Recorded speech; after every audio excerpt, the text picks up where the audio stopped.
Hello and welcome to episode number 281. This is the Project Management Podcast at pm-podcast.com, and I'm Cornelius Fichtner. Before we get started, I once again have a quick favor to ask you. Do you like the Project Management Podcast, and do you like it well enough to take 2 minutes and write an iTunes review?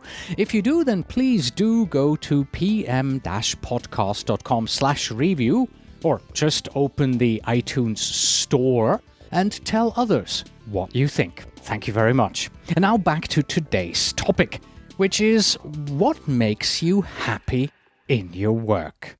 To some, it's a promotion, maybe a big salary, or being able to telecommute and work from home. Thomas Yuly, who has been on the podcast before talking about project leadership, identified that there is a way to combine leadership, happiness, and project success. He puts this under the heading of focus, strategy, and alignment. In the interview just now, we are going to see why happiness is important in this equation, how it fuels success, how to get wow projects, what the MVP is, and we get his tips on how all of us can apply this right away on our projects and be happier. And now, put on your happy face and enjoy the interview. The Project Management Podcasts feature interview.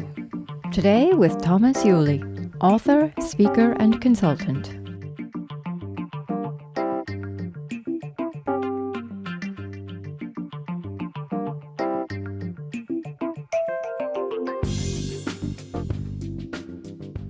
Hallo Thomas und danke, dass du heute bei uns mal wieder vorbeischaust. Hallo Cornelius, freut mich sehr. So, we want to talk about leadership, happiness, and project success. Let's start at the very topic. Why is happiness important in this equation? Well, that's a very good question. And yes, it's there for a reason, not just like, as a stumbling block, but it kind of reflects my philosophy, and I think there is some common sense in it, which we have forgotten in project management, and that is the human dimension in projects. When we talk about leadership, and project success, we talk about some skills and some tools and approaches and so on. But we tend to forget a central element, and that's us. And happiness stands for the human dimension. And that's why happiness is very important. There's one thing I have to say right in the beginning. It's not that if you want to be happy, you first have to be successful. It is the other way around. So if you want to be successful, you need to know something about leadership and happiness in that order. Okay. It sounds a bit esoteric, maybe, to some people, and they may already be hovering their thumb over the stop play button here.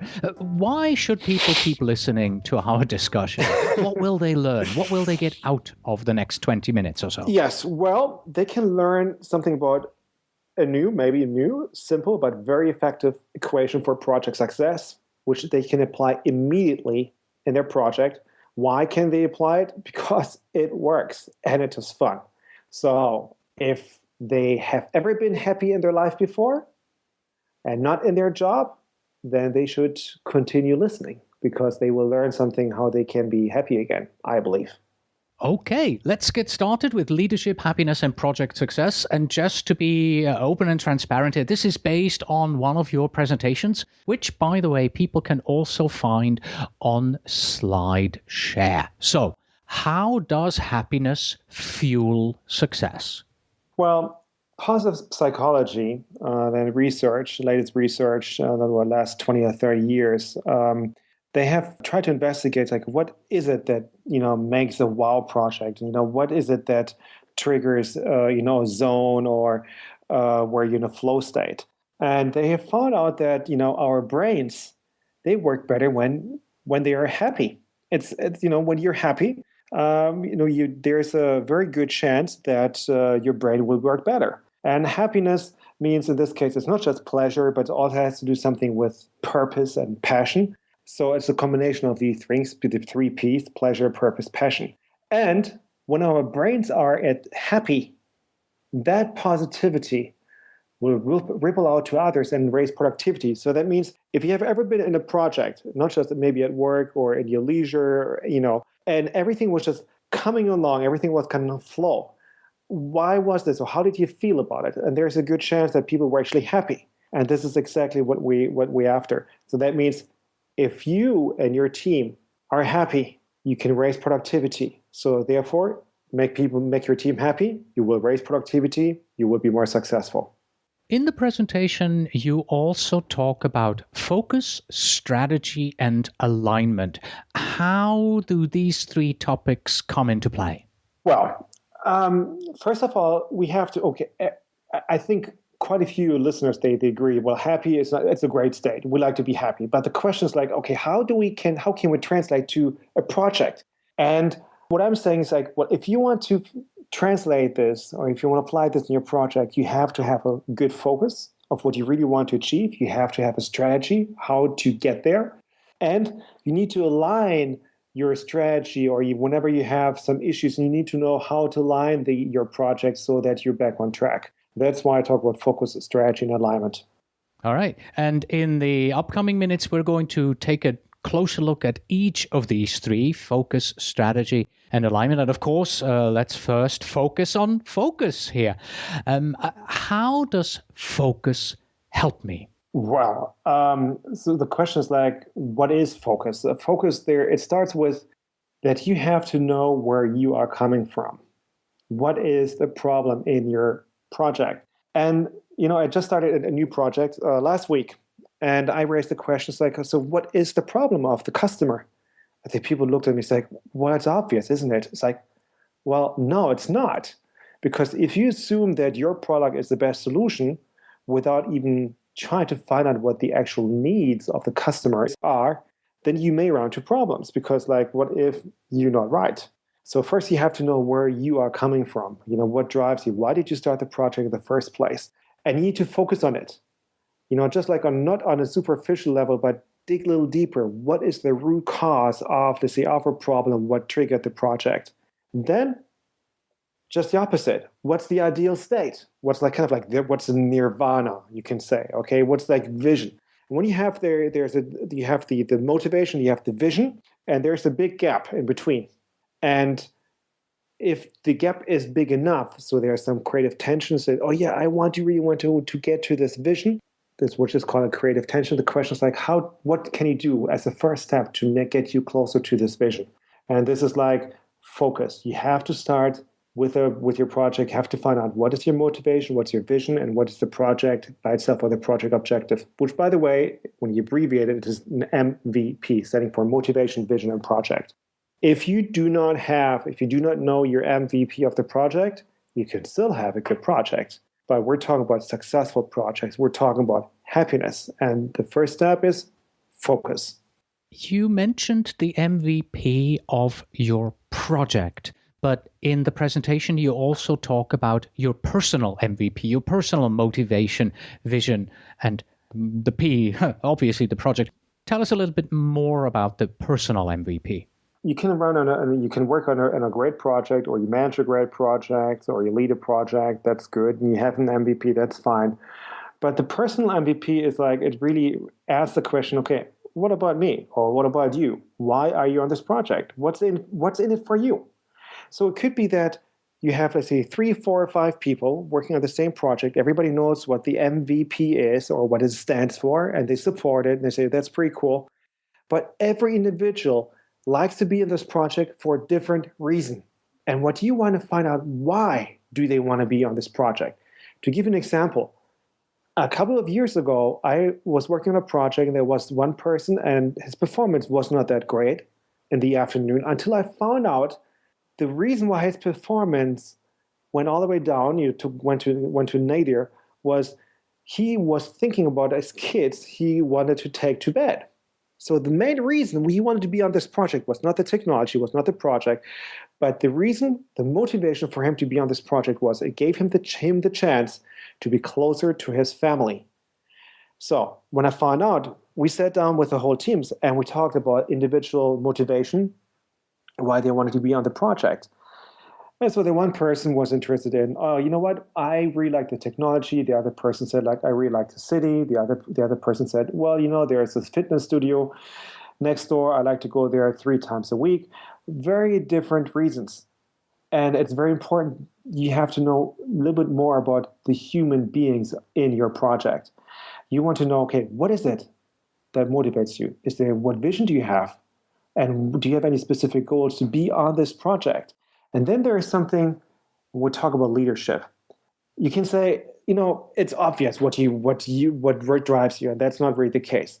It is, as a leader, or leadership means you create the space for individuals to find out what they really want to know, or what they really want to achieve on their project, what their personal MVP is, and then share it with the team. And when you share it with the others on the team, and they deeply listen to your personal MVP, it gives you back kind of like that sense of acknowledgement, or it makes you feel better, because you say, oh, you know what? They appreciate what I stand for. That's cool. And then you give it back to them by listening to them. When you can ask them, okay, what's your MVP? That's one thing. You can also ask them, you know what? You want to be on this project? Tell me a little bit more about yourself. You can say, what actually makes you happy? And some people say, well, I don't know what makes me happy. And they say, well, okay. Then you ask, tell me what makes you unhappy. And interestingly and sadly, when you ask an adult what makes you happy, maybe the response is silence. If you ask that person what makes you unhappy, they keep talking. That's a good thing, because then you can ask, okay, tell me, why is it a problem? What is it that really bothers you? And you dig a little deeper, then you find out, okay, what's the ideal state, and then you have this creative tension again between motivation and vision. Then you say, okay, tell you what, tell me, what could be the first step for you to be a little bit happier? And then there's yet another thing. Sometimes I ask people, also in my presentations, I tell them, do this. Answer the following question. If you knew you only had to live 3 more years, what would you like to achieve both personally and professionally? And I ask them to write a little essay on one piece of paper. And I give them 10, 15 minutes.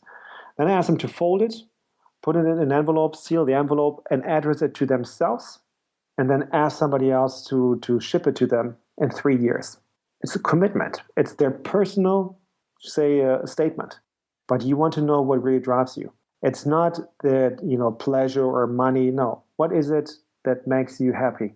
What is it, or why do you want to be on a certain project? If you know why that's the case, it's a driver that can carry you through the whole day, the whole week. Even the project may be miserable. You know what your MVP is, and that's very powerful. So we have the MVP of our overall project. We have the personal MVP that we just talked about. I assume there is also an overall team MVP, like something that makes the team tick. You're absolutely right. I call it the third dimension. When you have the project MVP, you have the individual MVP, and now you have the team MVP. When you share your individual MVPs, it's kind of like a natural thing also talk about what about the team. You do not want to force it. It usually comes naturally.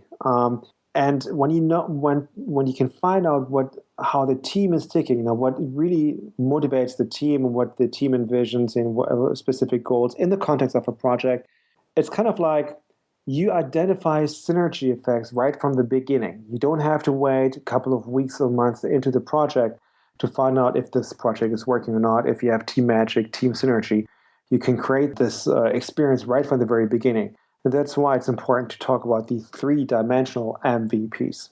Yeah, and then you go on to say that if you take these 3 MVPs together, you end up with WOW projects for success. How does that work? Okay.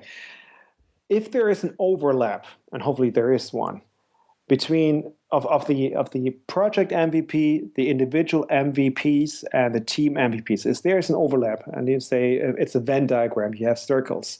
This intersection, this overlap, is the spark of a WOW project, or maybe you can say it's the prerequisite. That means if there is no overlap of the project MVP, the individual MVP, and the team MVP, there is no chance that you will ever see a WOW project. And a WOW project is like A wild project is a project that makes a difference, where it feels great to be in there. It's just like it's kind of like a bliss. You cannot. It's like, yeah, and you can contribute something. It's meaningful. It's like when you tell somebody about this project, they say, "Wow, I want to be on that project."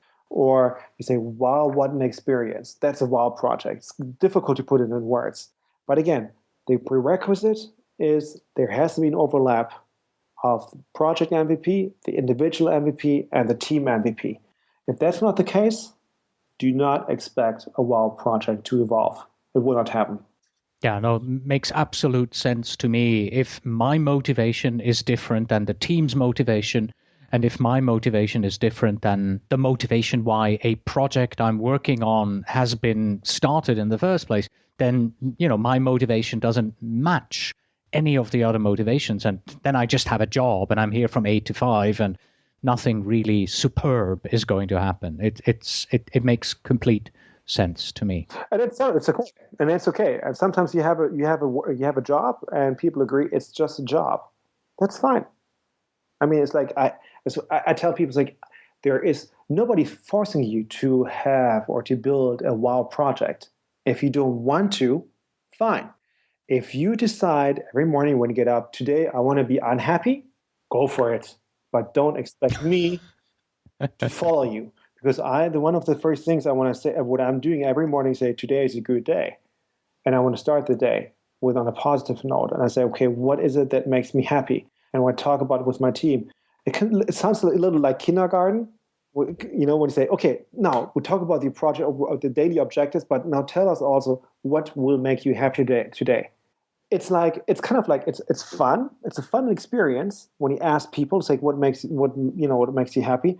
But when I know what it is that another person would like to see to be happy, maybe I can help this person become happy.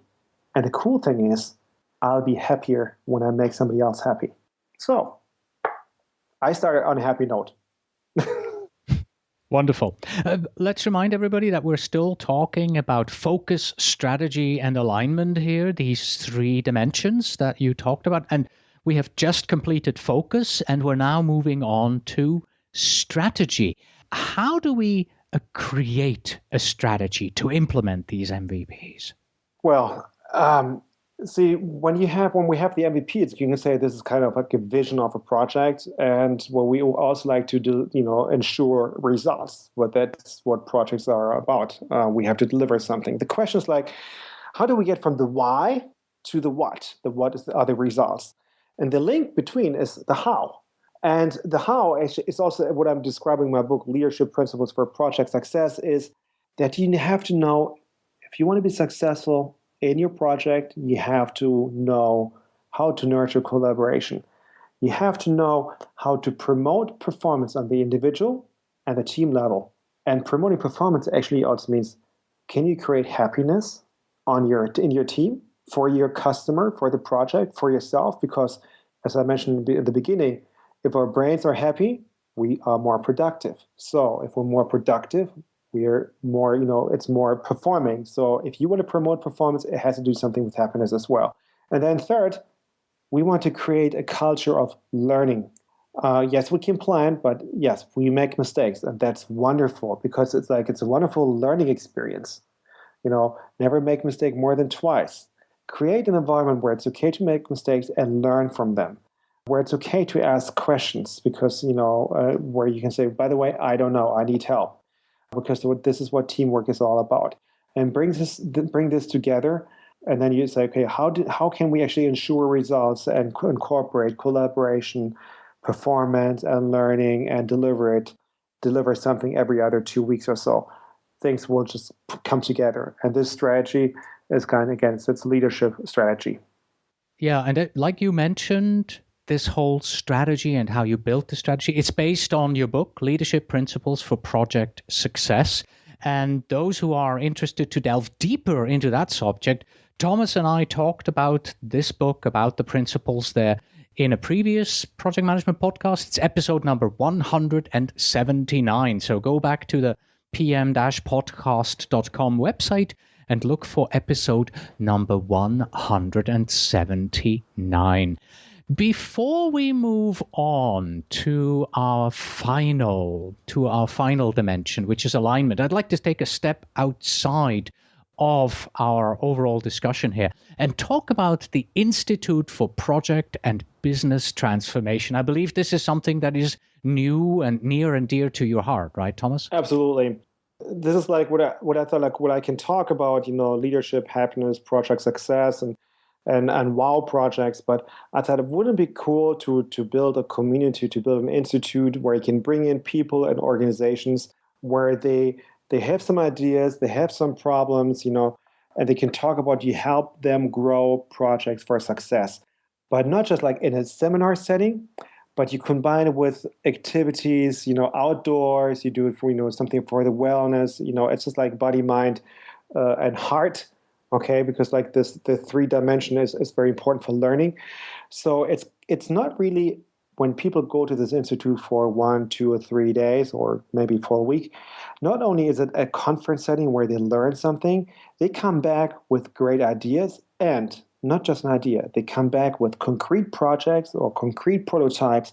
So it's not just an idea which is just you can flush down the toilet after 2 days because you're back into your daily routine. No.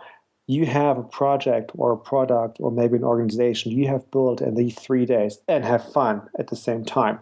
And that's what this Institute for Project and Business Transformation like to achieve. It's right at this point, it's a little more than an idea. I'm setting up some seminars later this fall and early next spring again. And I describe actually on my website as well. And if you're interested in either bringing this institute and these HIP camps are called Happy Ideas and Project Camps to your organization, or if you want to try some of these principles, please let me know and I will be happy to help you. Yes, and if I'm not mistaken, the web address is motivate2b.com/institute. And of course, we will have a link to that in the show notes of this episode here. Okay, so we're still talking about leadership, happiness, and project success. We've spoken about focus, we talked about strategy, and now we're going to the last dimension, alignment. How do we align everything that we've spoken about so far? Well, alignment means that you acknowledge that things don't go sometimes as planned, as wished. And so you have issues you're dealing with, or you say, well, I really like the idea of the MVP and happiness and so on, but my situation, it's not working that way. Okay, well, what I'm saying is like, okay, you have to resolve these issues. And you have to know, again, if you have a strong MVP for your project, or maybe your personal MVP or your team MVP, those MVPs, they can serve you as a compass. It's kind of like the true north. Their issues and requirements, project objectives can change, but the motivation and vision, they do not change, or they should not change. So okay, this is where I'm coming from. This is where I want to go to. Things, left and right, they change. Okay, I have to react and do something about it, but I resolve them. I apply good project management skills, and they are important project management skills, no doubt. And then you continue. So you reflect what's working, what's not working. And you have to take the time to reflect. It's like what I said earlier. It's like you have to create a culture of learning. The thing is like, if you knew a person who failed 300 times, and this fellow, or somebody asked me, by the way, there is a person, and he or she failed 300 times, would you give this person another chance? So the 301st chance. And I think most of us would say, well, that person failed 300 times. Why should I do this? Why should I give this person another chance? No way. Forget it. Set up for failure. It's not going to work out. Well, it's us. Because on average, a child learning to walk falls 300 times and gets up, tries again. And the cool thing about a child learning to walk, is there is no blame involved. It's just like, see, what do I have to do differently? And let's go for it. But there is an inner drive, there's an urge. It's kind of like a vision where the little kid sees all the adults running around. And saying, I want to do this too. Maybe not consciously, but it's like Mother Nature. And tries again and again and again. That means maybe we don't succeed right away. but we have to take small steps, one step at a time, and keep our vision in mind, and then just have to do it. And this is what alignment is all about. All right, so we have focus, strategy, and alignment. Of course, please tell us, how now does the combination of all of this lead to happiness and project success? Well, you can say, how does leadership and happiness lead to project success? Leadership understands that happiness is one of the core principles for, say, a human being. It's kind of like pursuit of happiness is something what drives us. It's like if there's no happiness, we're just like machines. When you know something about happiness, you know something about the human being. And when you are a project leader, or if you want to be in a project leadership, you have to know, okay, yes, it's about technology, it's about the project, but it's about the people. So if you are honestly interested in project success, you have to know something about us, individuals.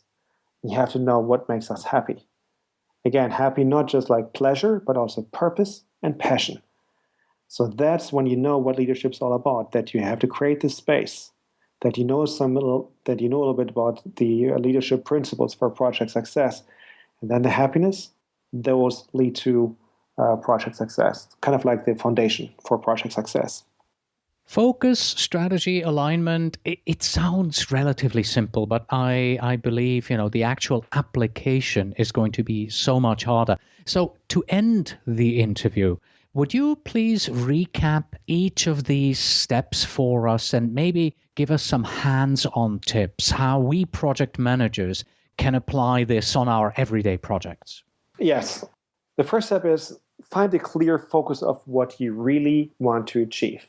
Ask yourself, why do you want to start the project in the first place? We're not talking about project objectives. We're talking about the true motivation and what's the overall vision. And do this on the project dimension, the individual, and the team dimension. Find a clear focus of what you really want to achieve. Second step, create a strategy through principle-centered leadership. And let me repeat these 5 leadership principles again. That A, you need to build a strong vision. That's basically the motivation, vision, and the project objectives. You have to nurture collaboration. You have to promote performance. You can also say promote happiness. Create a culture of learning. And then, last but not least, ensure results. These are the 5 leadership principles for project success. And they help you create the right strategy, how to get from the why, the vision, down to the what. And then last but not least, step 3 is resolve issues and align your priorities. Expect mistakes. They happen. It's important. But the good thing is when you have your MVP in place, it can serve you as a compass. Now you ask, like, how can you start? Well, if it doesn't matter if you're in a project which you're about to start, or if in your present project, or maybe you have just finished a project, you're about to realign, to rescue your project. Start with the first thing.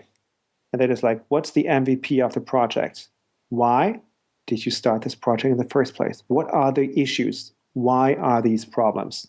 What is or what was the overall vision? And what are the concrete project objectives? It could very well be that you say, I'm working on a project and there is no such thing as a vision. Well, you know what? Find out. Because if you do not, I think there is something down the line which will surprise you, and then it's not going to be in a positive way. Because again, project objectives, project requirements, they change, and you want to align or realign your project right from the beginning and evolve it into a wow project. It's little things, and you can start in anything, any little project you have. It could be a big project, it could be a small project. There is something else you can do, and this is like, was it 2 or 3 weeks ago? I gave a class on leadership, and a class to MBA students, and there was one. They had to build a prototype, or a prototype MVP, and this one group, it was a very technical project, a military project on drones and those kind of things, and people were like, "Oh wow, so it's a military project," and things changed when I asked. I give you another 5 minutes before you present your project, but answer the following question. How does your project contribute to happiness? I gave them 5 minutes. And when it was their turn, everybody thought like, well, that's going to be interesting. They're talking about military technology and what have you, and war and so on. Well, they didn't. They talked about human rights, about peace mission and some other things. And all of a sudden, the whole, the attitude, the whole energy in the group changed completely. Because we didn't expect this. All of a sudden it was like he put everything in a different mode. He kind of touched, something in us that all of a sudden we could connect with this project. There was not one student in there, and she was more like a pacifist. Okay. And she said the most amazing thing. She said, you know what, if this were a real project, I would join your project. Because the way you said, now that you explained what really drives you, what really motivated you to start this project, convinced me. And this is exactly my motivation. That's why I want to work on this project. And it changed by just asking the question, how does your project contribute to happiness? And what a difference it made. Thomas, that was great. Thank you so much for your time. Thank you. It was a pleasure. And that was Thomas Yulee on leadership, happiness, and project success. That's it for today. Thank you very much for listening. As always, you can find us on the web at pm-podcast.com. Once again, instead of all the things I usually say at this time, I'd like to encourage you to give us a few minutes of your time. Please go to pm-podcast.com/review and give us your rating and review on iTunes. Finally, we have this, a quote from the 13th century Persian poet Rumi, who says, "Start a huge foolish project, like Noah, and suddenly it makes absolutely no difference what people think of you." Until next time.